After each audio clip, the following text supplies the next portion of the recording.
Grace and peace. We are so excited to be here for another episode of Dare to Dream with Dr. Nicole. I got to tell you, it just feels so good to even say that, knowing that this vision has been in the incubation stage, if I could say, for well over a decade. And I just wanted to just thank all of you for rocking out with yours truly. You know, my motivation is to ask the question, if money were not an issue, what would you be doing with your life? And so can I give you a little backdrop, because it really is in alignment with today's show. How do you pick up on the dreams if you feel like too much time has passed you by? By vocation, even though I'm a CFP practitioner, I am a preacher. And I can recall the first time that I had to give a eulogy. And I was in the cemetery at the time afterwards to lay the body to rest. And I remember God speaking to me. I don't know if God ever speaks to you at the weirdest of times, but I recall God speaking to me, and all I can see was dreams unfulfilled. I thought about the books that had never been written, about the stories that had never been told, the music that laid in the graveyard, because people said, I wish I could have, I would have done so. We all think we have time. Well, today I have an amazing woman of God with me who quite honestly, if I were on the outside looking in, I may discern that it might have been some of her time being snatched away from her so that she might not have had the opportunity to dream big dreams and fulfill it. What do you do when life gets in the way and you have to defer your dream? Miss Juanita Fortune is one individual that can really attest to what has transpired. So I am so excited to speak to her about not only her history, the journey that she has gone on, but where do we stand in dreaming big today? And so welcome with me, Miss Juanita Fortune. So excited to have her with us on today. How are you, Juanita?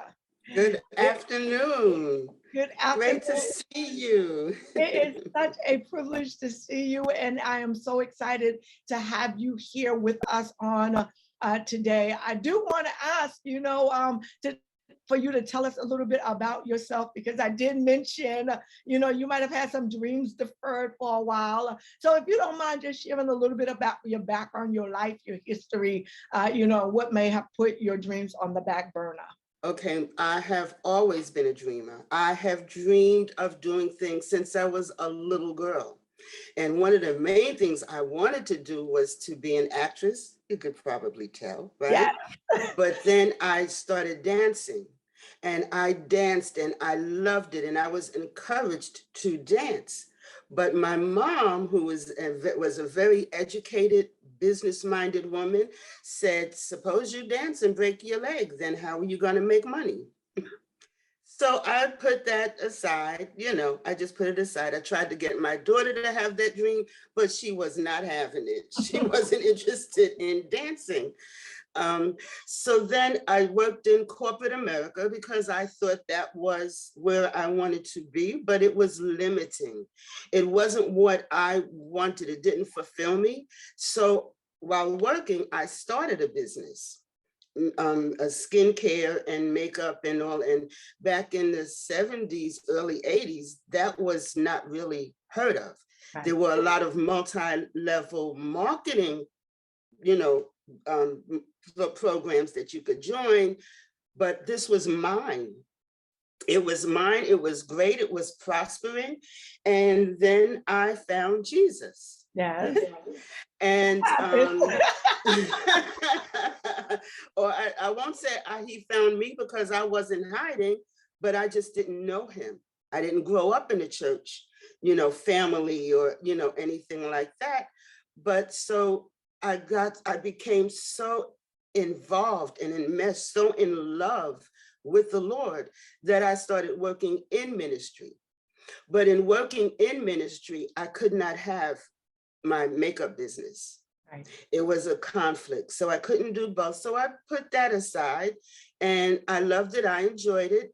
And then I knew that I was called to speak, to be a speaker, especially to women and children. because that, just a desperate situation that many women, especially single mothers, find themselves in. So we started a mentoring program, but the funds were so hard, to get together. But we were great. We loved it, my daughter and I. And then I set my mind on going out to speak. I went to seminary, for a couple of years to get everything really under my belt on what I'm saying to people. And then I started studying naturopathy, which is the science of natural healing. Right. Great. This is what I can speak about. Yes, I can speak about single mothers. Yes, I can speak to hurting children. Yes, but the core is your body. How do you take care of your body? Jesus said, physician, heal thyself. So how do I teach people that? And that was my dream that I finally realized that I wanted to do. Well, during that time, my sister became ill. Yes. And my mom was in her 70s. And actually during this time, it was a time that I met you because I gave a women's conference and you and I met, and it was a divine meeting. It was absolutely divine. I'm just so thankful to God to have known you, have met you, and the way you helped us with finances, because my sister had a malpractice lawsuit. And I want to touch in on that for a moment, not necessarily her, her financial situation, but the fact that all of your dreams in that moment, because of what transpired with your sister and your mom being advanced in age, you became a primary caregiver to someone that is not only advanced in age, but also someone that was disabled. And so you don't have the opportunity to acquire resources or to build. And so we can talk about dreaming and all of those things and stopping and starting, but life kicked in and you had a responsibility, so to speak, unwittingly, right? In terms of having to take care of your mother and your sister, both of them. How did that impact Juanita? It came hard and it came fast. The times my sister, I was working, I was doing freelance work, until I could, get my ministry going. But my sister, we'd have to call an ambulance 2 to 3 times a month.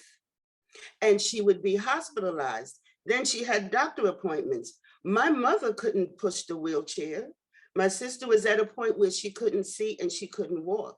So how could I expect my 70-year-old mother to lift a wheelchair, lift my sister, So I had to stop everything that I was doing and everything I dreamed or planned to do.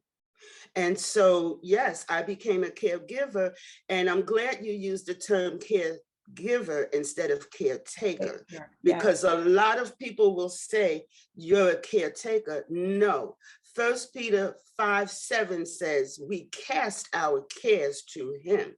It does not say we take care. So I give care, I don't take care. So I'm glad that you made that distinction. And I think it's important because the role of a caregiver is really giving of themselves. And what people oftentimes do not recognize is the underlying cost that's associated with it. That if you're a full-time caregiver, providing the qualitative care that is necessary, not just for one individual, but for two, when does Juanita have a chance to work, build on her dreams, even provide for herself financially? And I don't think that we give enough credence to people that operate in the position that you have found yourself in. And so I really want the audience to know, the duration of time. And so this came fast and hard. The reality that you couldn't do it all, right? And that's at the time in which we were able to connect. And the decision had to be made. I really have to put me on the back burner and take care of both my mom and my sister. How long of a journey was that for you? before I answer that, I want to say something that you told me. And you said being a caregiver can drain you and can take your life. While you're caring for someone else's life, you can lose yours. And I never forgot that. It wasn't just financially, it was spiritually and physically and mentally and emotionally, because many people think, okay, my family member is sick, I can do it, they can do it. Go ahead, you could do it. That's your mother, that's your sister. You can do it.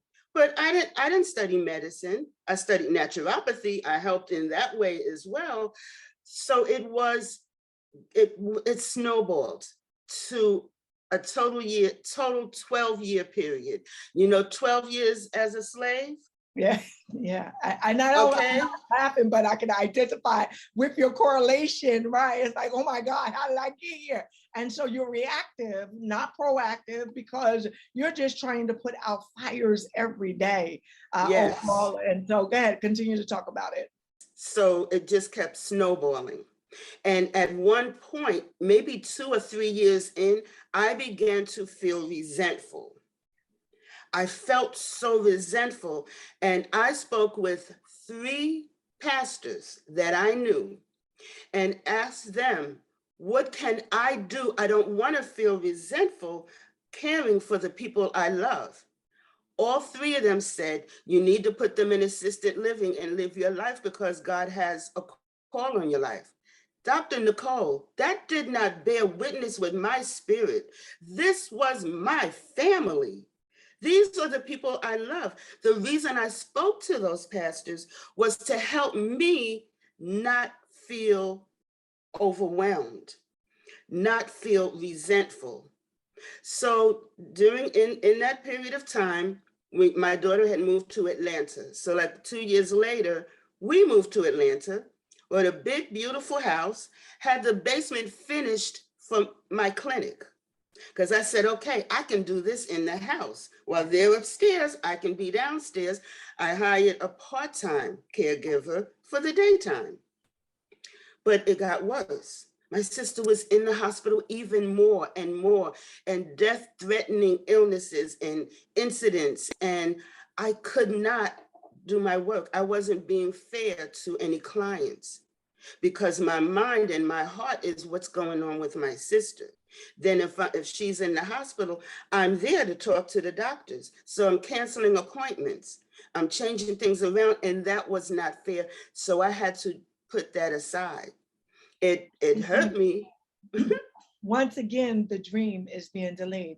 And so you are Yes. the embodiment of someone that never let go of the dream. Stop, start, stop, start, stop, start. Without going into the full financial dynamics of what was available. You did initially mention that your sister was the recipient of a malpractice suit. So you didn't have the struggles that perhaps someone that was impoverished would have had. But that was her money. This is the part that I want people Exactly. to understand. And I'm glad you laid out your theological background and your spiritual character. And the reason why I want to say it in that manner is because what people don't understand is that while you're caregiving, you're also a good steward over, the welfare, overall well-being. And I've watched this, so I know firsthand, being very clear and precise about this is for the care, welfare, and maintenance of my sibling. And then your mother had her own level of access and resources. But what about Juanita? She keeps stop and start and is obligated to other individuals. Unfortunately, both your sibling and your mother have passed away, and you found yourself in a new season. So that when I ask this question, if money isn't an issue, what would you be doing in your life? This is something that Juanita has thought about her whole life. Like, if I could just get to it, So Yes. what is it that you desire to do in your life at this season? Because I'm so glad that you have not given up. Okay, so currently, I can go back 20 years ago.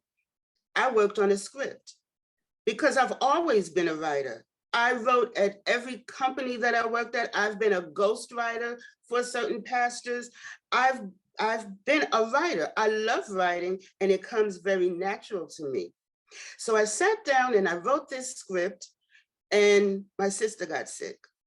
So, I mean, I sent it to a producer. He says, I love it. I sent the query letters, what they called it. I love it. Send me the script.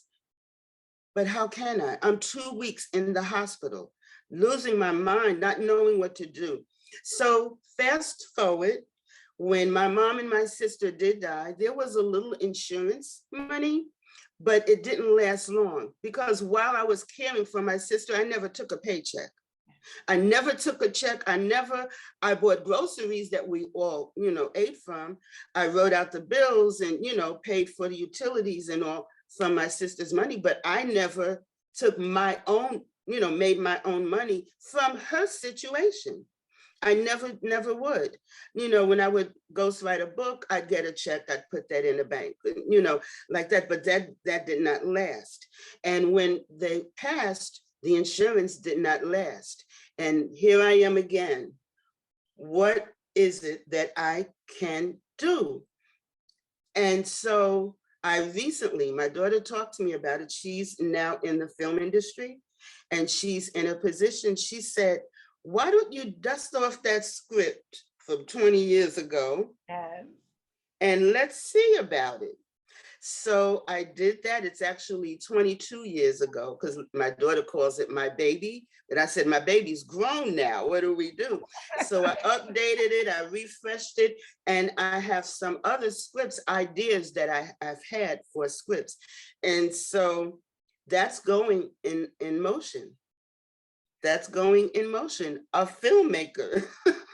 That is so awesome. So here's the thing, I always like to listen and, just sort of share with individuals that are pursuing their dreams, some guidance, some directives, some economic support, as a CFP practitioner, as to what it is that you can do to dare to dream. But I want to first start by saying to you, I always admire your resilience. I've always admired your integrity that you've had, to be able to be on the outside looking in, and the fact that you've not given up on your dreams. You're an individual that has put your family before yourself. And so as that pastor or preacher, I just believe that God will give you what it is that you are so richly deserving of, because you did not give up on your dreams. So the advice that I would have for you, but I do want to say this to caregivers first before I give this advice specifically to Ms. Juanita Fortune. For those of you that find yourself in a comparable position in that regard, it is very, very important for you to really consider, how do you financially put the gas mask on yourself if you have to sacrifice your entire life? And so I really want to, encourage you to always sit down with a planner to determine what equitable compensation can I receive? Because when you get older and wiser, you may not have the favor that's on Juanita's life. And so you need to have a plan that will at least get you some level of Social Security. And it's totally legal in order for you to do that. As a matter of fact, there are programs. So check your state regulations to see what is available and options that you may have. Even some state institutions may pay you to be the primary caregiver to an aging parent. And this is a conversation that needs to be had overall. Now, to you specifically, Juanita, I want to encourage you to keep pressing, and I know that that's going to happen anyway. You have a wonderful support team in terms of, the positioning, and I believe that that's God's favor. Keep writing. I think you figured out the patterns of which way to write, because you've historically been able to do that. I would write for everyone and everything, scripts, ghostwriting, all of those things. And here's where the favor of God for me always comes in. It comes in the fact that you have invested a lot of seed, particularly in the family. And we know that, listen, heaven and earth may pass away, but there will always be seed time and harvest, and you have had significant seed in the ground. I believe that where it is that you're standing, always recognize this, that the work that you're doing now, and this is for the audience that are listening as well, the work that you're doing now is a work that provides residuals. And so you can do the work one time and checks come in for the rest of your life. And so you're never too old to dream, and you're never too old to pursue those things. And today, I just want to say thank you, because I believe you're going to help a lot of people who may have felt like the time has passed them by. And you were one capable and willing to pivot. And so, while you're not an actress now, you look fantabulous. I'm sure there's a role for you. Tyler Perry, wake up, but understand that, you have really focused in on and have the skill set in an area where you can do labor one time and then receive residuals for the remainder of your life. So keep continuing to pursue that angle overall financially. Sit with an advisor, make sure that what it is that you are bringing in, that at this season of your life, you can get the full quarters in that you need. Full quarters meaning working experience to increase your Social Security in whatever capacity that you might be able to do that as well. And just allow that to develop your standard of living moving forward, so that you can have the best days continue to be ahead of you, not just creatively, but just in living life to the fullest. Now, do you have any questions for me? One question is, it's not even a question, it's a statement. Because when this first script sells, or however they want to do it, I am calling you. So it's not a favor, because you're worth, you're higher. You know what I mean? It's not a hookup, because you're worth your value. You know what I'm saying? But I'm coming to see you, Dr. Nicole Simpson. Listen, that's a commercial I did not even have to beg for. Juanita, thank you so very much. And let me talk to the audience for a moment. I just really want to say, this concept that you have been too old to achieve a goal or pursue what is most important to you. If you have breath, you have opportunity. And I want you to always remember that. And one of the things that was very disappointing to me when I go back to the first eulogy that I preached, and I had to go to that cemetery. Don't allow that to be you. A dream that had been deferred because you thought that you could get to it. I want you to dare to dream with Dr. Nicole. If you can tell me what it is that you're looking to do, what your desire is, I can tell you financially how to get there. As always, it's been a pleasure and a privilege for you to hang out with us today. Catch me next week or in 2 weeks so we can do this all over again with another very special guest. God bless you. Dare to dream with Dr. Nicole. Like, subscribe, share. Thank you. Bye-bye. Securities and investment advisory services are offered through Next Financial Group Incorporated, a member of FINRA SIPC.